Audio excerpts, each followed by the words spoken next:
Let's start rolling the video for everybody of Detroit. At first, it's some pretty scenes, but then it gets into the collapsed buildings, the ivy growing up. Every time I send Aaron Dykes and Rob Dew or Rob Jacobson or Jason Douglas or other camera guys out to different parts of the country to do interviews or to show the collapse of Detroit, the fall of Detroit, the TSA asks, what are these cameras? And they say they're cameras. Well, what are they for? Well, and they get in their face. And coming back out of Canada, they're going to be on the last 30 minutes of the show today, covering their police state adventures. They got held at the border until they could get a hold of us at the office, until we could dig out the original receipts for the two $5,500 cameras. They're not even that expensive of cameras. You know, they're decent high-def prosumer. A professional camera is like 20 grand. These are prosumer. And they said, you've stolen these, and we're going to basically arrest you.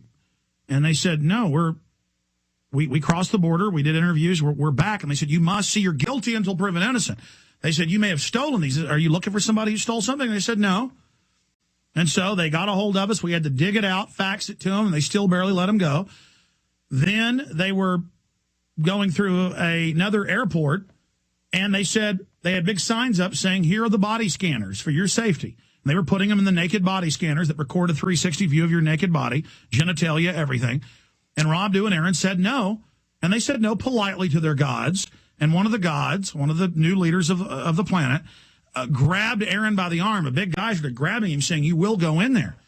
And Aaron said, no, you're not going to show my naked body. And the guy said, oh, that's not what it does. Bull. They brag. It's a biometric scan of your whole body. It's like when you go to Disney World and they want you to face scan and thumbprint to get in. Say no. Or when the grocery store wants you to thumbprint to buy food. You got to say no to this, ladies and gentlemen. And in America, they think they're supposed to put their filthy hands on you when you say, look, you're not putting me in your Nazi machine. The collapsed buildings, the ivy growing up. Start getting into that. What was that like? It's incredible. You're driving down blocks. You'll see beautiful houses with new paint jobs right next to burned down houses. Empty lots where there used to be, 100 houses on the block. Now there's one, maybe two, maybe three. You'll see that all over the place. They call them urban prairies now. Yeah, that's the new word for it. And this guy was telling us how the neighborhood he used to live in, he used to be able to stick his hand out and touch his neighbor's house. And now you go through the neighborhood and it's one house, then empty lot, empty lot, empty lot, another house, then a burnout house, then empty lot, empty lot. They're just systematically tearing down Detroit, and you can see it coming up now. You can pull up the USA Today article. Obama says demolish U.S. cities for environment. In fact, people don't believe it. Pull it up. Iron happened it.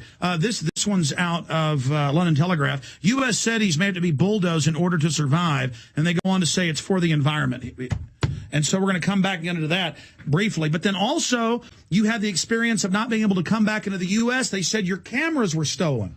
Yeah, they tried to basically set us up when we were entering Canada. Said, I can refuse you, or you can get ready to prove that you didn't smuggle those cameras in or buy them illegally in Canada or without proper authorization using the customs. Mm-hmm. So they told you that when you were leaving? Oh, yeah, they set us up for it. And indeed, they did ask when we came back. Yeah. And we were entering. So they said, prove you didn't steal the cameras in Canada, even though you were going into Canada. Right. Then they marked down your license plate, and they were waiting because it was fun to harass a slave. That's right. To teach you to learn to serve, boy. But see, the problem is everybody knows you can only buy left-handed cameras in Canada. You're joking, huh? That's a joke. Yeah. No, but seriously, what was that like? This lady was implying that we were there. She was basically hinting that she could mess with us on any point she chooses. Yeah. Because it's an interrogation, and if they don't like your answers, then you got to answer more questions. But we'll just stay there. Let's finish up with Detroit imploding, and then they weren't going to let you go. We had to send receipts, guilty until proven innocent. Meanwhile, illegals, criminals are everywhere, Madoff stealing everything. But they got to let you know because you are the milk cow. And they were slapping you upside the head going, look, Elsie, I own you. So this is the adventure you had in the land of the free, home of the brave, traveling wherever you want. You know, the Soviets always talked about how they wanted to move here, to be able to travel and fly and drive. Not anymore. Not after 9/11. Everything changed. Homeland Security. We get the Homeland Security documents. It's all for us. And now they're going around to all the businesses saying, spy on everybody, spy on your neighbors. Everyone's a gun owner. John Elway says, do you own gold? Do you have guns in your house? Call the police on your neighbor. That means they're a terrorist. We have the video. These are sick control freaks and their toadies. Finishing up, though, with Canada and then a little bit more on Detroit. Let's keep rolling those images of Detroit. You said she was saying if your papers aren't in order, continue. She was preparing to set us up to pay their customs fee on the approximate value of the cameras unless we could prove exactly where and when we bought them, by serial number. We were told if we didn't... Now, was this the U.S. or the Canadians? This was the Canadians telling us we weren't going to get back into the U.S. unless we could prove we bought our cameras in the U.S. and not in Canada.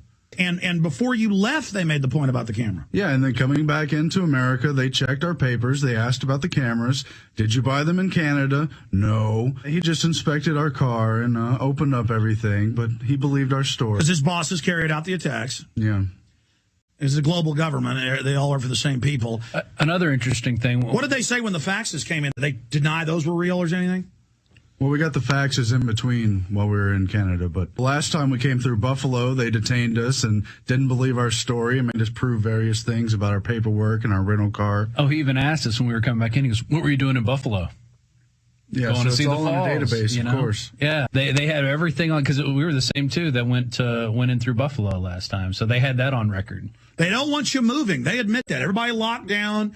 Major towns in the U.S. don't even let you out during the day. In Arkansas and Oklahoma, they want to check you when you drive down the street, CNN. And CNN says that's good. You need to show your papers to walk in America. It's just amazing that it's harder to get back into the country that you're a citizen of than it is to leave. But listen, when we flew into Canada that time and they detained us for 16 hours, foreigners and illegals were just, if it was a foreigner, they just bowed to them. But if it was a North American, we were scum. And I watched American businessmen and Canadian businessmen being treated like crap. Yeah, they want to know how to get their cut.